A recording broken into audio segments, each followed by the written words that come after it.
Capricorn, this is for you. Sa mga Capricorn, May 11, 2025. At Happy Mother's Day sa lahat ng Capricorn na mother na mga kapanood ng video na to, guys. Happy Mother's Day, guys, sa inyo. Tingnan natin ang inyong message today. May 11, 2025. At bukas, guys, ay full moon. Kung gusto nyo lang humingi ng energy sa moon, ay gawin nyo, guys. Full moon in Scorpio. I-balance nyo ang inyong emosyon. At maaring ilan sa inyo bukas ay magiging sweet sa inyong partner kung kayo ay may partner. At nagsisimbolize din ito ng fertility sa mga gusto magkaroon ng baby o magtayo ng negosyo is napakagandang timing. Okay, Capricorn, tingnan natin ang inyong message ngayong May 11, 2025. Okay, andito ang gratitude, guys. I am aware of the light in my life. I direct my thoughts to the beauty in the around me. I give thanks to God for every little thing that bring to me. Thus I enlighten my thoughts. Riches surround me and I appreciate all that life brings me. Okay, about ito sa inyong pagpapasalamat maybe sa lahat ng inyong mga natanggap o natatanggap na blessing galing kay God. At pinapanatili ninyong maayos ang inyong pakikitungo sa lahat ng tao, anuman ang kanilang kasarian at sitwasyon o katayuan sa buhay. Ang karamihan sa inyo, Capricorn, ay pinapanatili ang kababaang loob at pagiging mabait sa maraming taong nakapaligid sa inyo. Okay? Ang mga Capricorn na nandito. At silipin natin ang inyong pag-ibig bago tayo tumingin ang inyong mga messages. Okay, panatilihin ninyo ang inyong kababaang loob at kabaitan sa lahat ng tao at pagpapasalamat sa lahat ng biyaya na mga ibinigay sa inyo ni God. Yung inyong maaring lahat ng inyong mga naranasan ay sinasantabi nyo kahit na ito ay mahirap. Ang mahalaga ay kayo ay maayos ang pakikitungo sa ibang tao at mabait sa lahat ng mga nai-encounter. Ang pag-ibig ng mga Capricorn. Deepening. A relationship will finally deepen in the next few months. You have been waiting for this. Okay, ilan sa inyo ay maaaring sa mga susunod pang mga buwan is mas lalago pa o mas high level pa ang inyong relasyon ng inyong partner. Kung kayo ay may partner na, sa mga Capricorn na nandito ay mas lalalim pa at maaaring ito ay mangyayari sa mga susunod na buwan, guys. Na ito yung pinakahihintay nyo din naman. Maaaring mag-propose ng inyong iniibig or magparamdam na sa inyo yung minamahal. Okay? Mas lalalim po ito sa mga susunod na buwan. At ito yung pinakamagandang mangyayari sa buhay nyo. Okay, Capricorn, tingnan natin ang mga message for you para sa iyong sarili. Message mo sa mga Capricorn, May 11, 2025. At pagpalain kayo ni God sa inyong mga ginagawa. Capricorn. Okay, andito ang sword. Make the change, Capricorn. Okay. Palitan ang lahat-lahat sa buhay. Especially, magmahuna ang inyong looks, ang inyong appearance. Okay.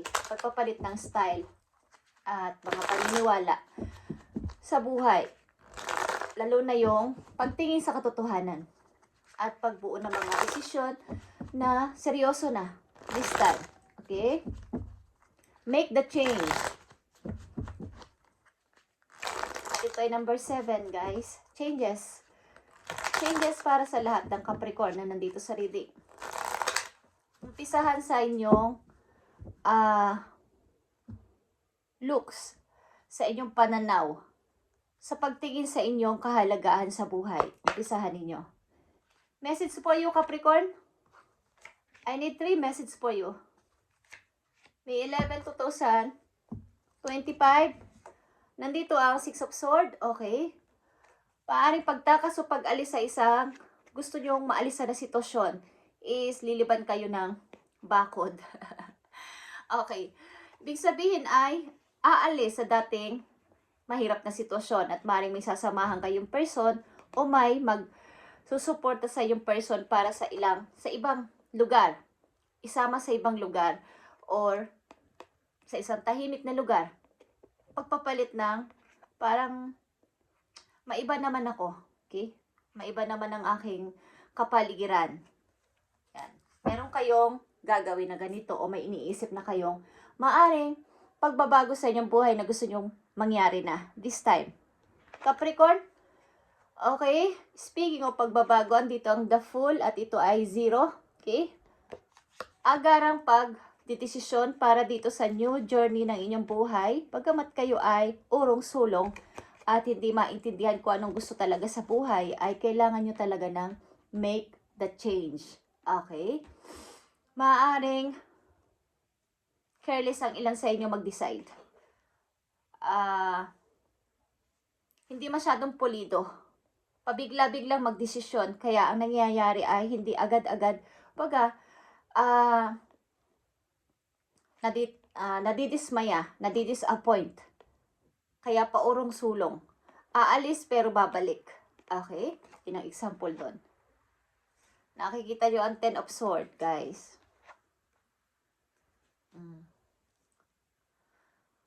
Kung hindi kayo lalaya dito at hindi kayo aalis sa inyong sitwasyon, kahit na ang hirap mag-start, ay dito at dito kayo mananatili sa 10 of Swords na nakalugmok lang. At mananatili kayong naghahanap ng ano ba talaga yung gusto ko sa buhay. Hanggang sa kayo ay tumanda na, hindi na to mababago. Hanggat hindi nyo na-i-start na maumpisahan na yung gusto ninyong pagbabago sa iyong sarili. Hanggang sa kayo ay malugmok dito ng tuluyan at tumanda na, hindi na wala ng lakas, wala ng energy. Okay? Maaaring may isa kayong friend dito na sinusuportahan kayo pero sa abot ng kanyang makakaya.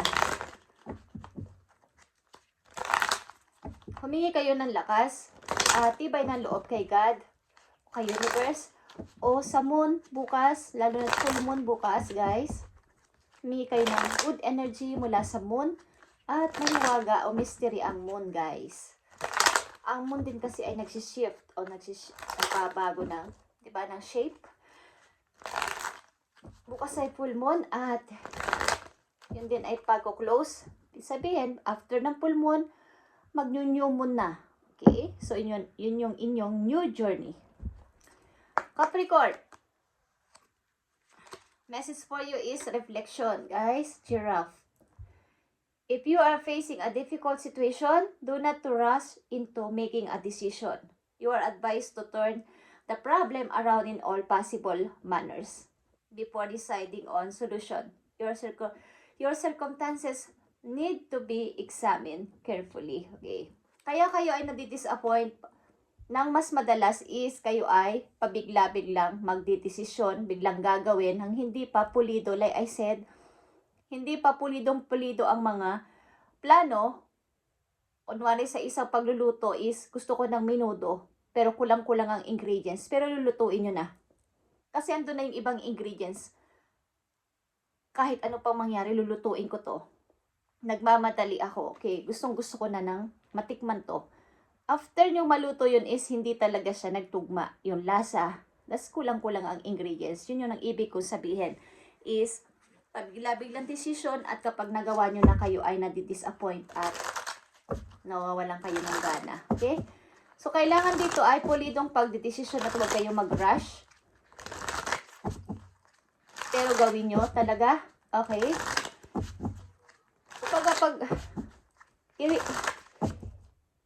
Balikan nyo yung mga naging problema dito sa inyo. At mahahanapan nyo to ng solusyon kapag nabalikan nyo kung bakit ako nagkaganito. Bakit naging ganito yung kalagayan ko? Bakit ba ako nalugmok dito? Ano ang naging cause? Sino ang nagpahirap sa akin? Sino ang naglagay sa akin dito? So, doon nyo marirealize yung katotohanan.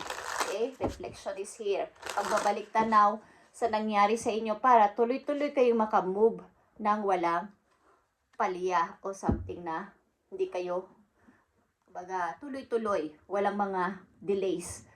Okay, Capricorn, message sa iyo ng inyong spirit guides, guys. Nothing is set in stone. Okay. Ang ibig sabihin nito, guys, is maaaring kung kayo ay may mga binuong mga decision o plano nga katulad ng sinabi ko ay dapat ayong kompleto. Okay? Hindi ito, kumbaga, ang isang, kunwari ang isang bato, kapag yun ay inyong pinagpatong-patong, kailangan ay umpisahan sa pagkabalanse para hindi siya matumba or mawala ng balance at hindi nyo, kumbaga, ay masira. Okay, kung kayo ay gagawa ng plano ay dapat ay pulidong-pulido na at bago kayo mag-start. Kailangan ihingan nyo ng advice din sa ibang tao para hindi mawala. Kumbaga hindi masira ang inyong, yung masayang ang inyong effort kapag kayo ay nagplano. Okay? At kung kayo ay nasa relasyon, guys, ang inyong relasyon ay magiging malalim pa, na ito yung pinakamatagal nyo nang hinihintay. Maaring magle-level up ang inyong relasyon. At ang ilan sa inyo, kahit kayo nasa difficult situation, pinapanatili nyo kayo ay masaya nakikitungo sa iba at mabait sa lahat ng tao. At nandito ang make the change. Kailangan nyo ng pagbabago, guys. Kailangan nyo ng ibahin ang inyong style, ang inyong pananaw, ang inyong pananalita. Prinsipyo sa buhay din. Okay. Message pa para sa iyo, Capricorn. Okay. Nakikita nyo yung salitang few months. At nandito rin yan sa pining. Okay? A relationship will finally deepens in the next few months. Okay.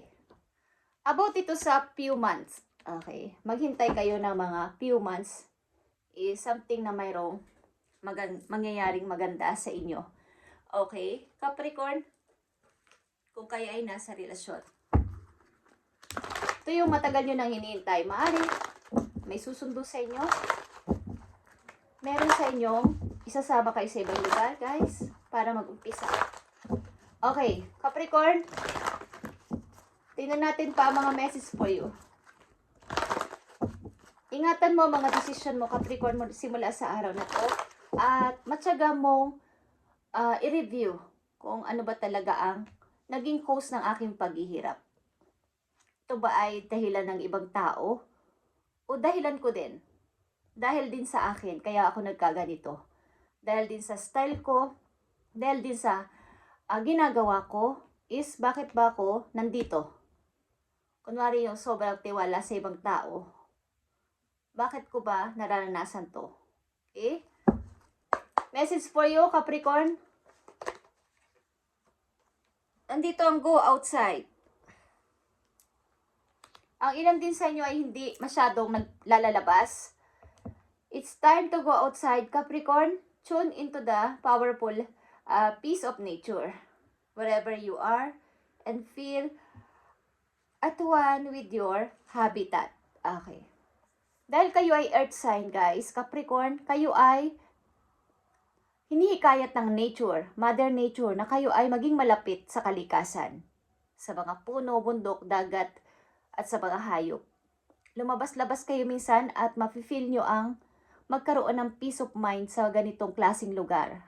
Kahit nasaan kayo, nasang bansa, o nasaang lugar ngayon is, kahit isang beses sa isang buwan, kung kayo ay may time o holiday, sa halip na pumunta kayo sa mga mall, sa mga shopping mall is, kahit ilang oras lang is, magsayang kayo ng oras doon sa may mga puno, sa mga may dagat, o sa may mga hayop, may mga animals, at makaka-feel kayo doon ng kapayapaan ng isip, sapagkat yun ang inyong nature. Okay, Capricorn? Dahil kayo ay isang earth sign. Okay. Hinihikayat kayo ng inyong mga guides na pumunta sa ganong klaseng lugar. Kung gusto nyo lang na ma-feel ang ganong klaseng kapahingahan sa isip. Okay. Go outside. Minsan kasi is, ang sarap pakinggan sa tenga yung mga huni ng ibon, guys. Kaya kayo nag-iisa, tapos sinanamnam nyo yung kanilang huni, yung mga kulisap, titingnan nyo yung mga naglalakad na langgam. Marirealize nyo ang reality ng buhay. Kung paano sila mamuhay. Okay? Ganun kasi ang ginagawa ko, guys. At sarap sa pakaramdam. Okay? Na makiisa tayo sa kanila. Pamisa-minsan. Okay? Kahit may mga taong hindi sila aware doon at hindi nila alam ang mga ganong klase, is mas maganda yung may alam kayo sa ganon. Okay. Capricorn, kung kayo nasa pag-ibig talaga, tingnan natin pa ang inyong pag-ibig.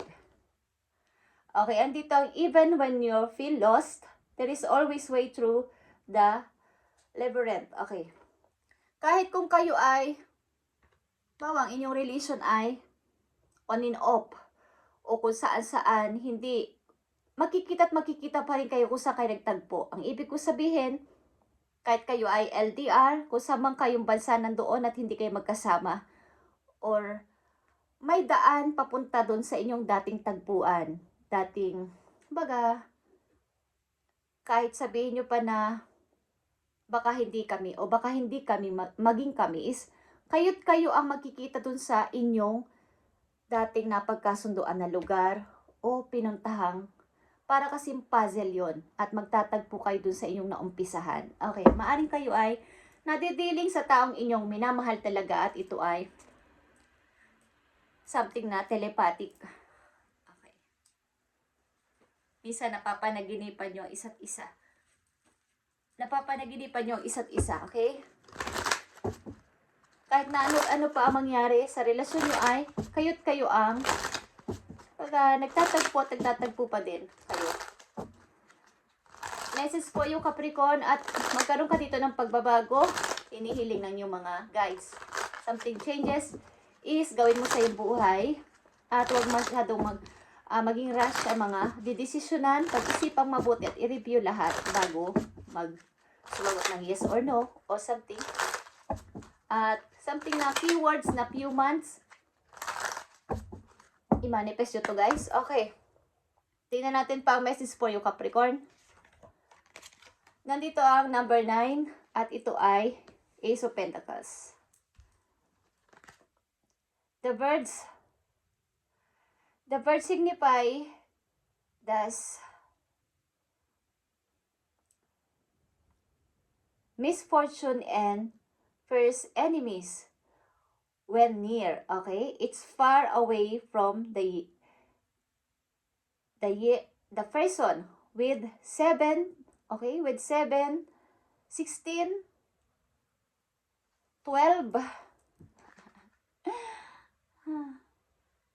or 22 between two chance to event and evil spell. Okay, something na ito, guys, ay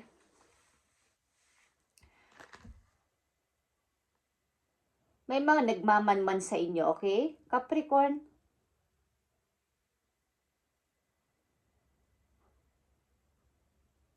Maring person na malayo sa inyo.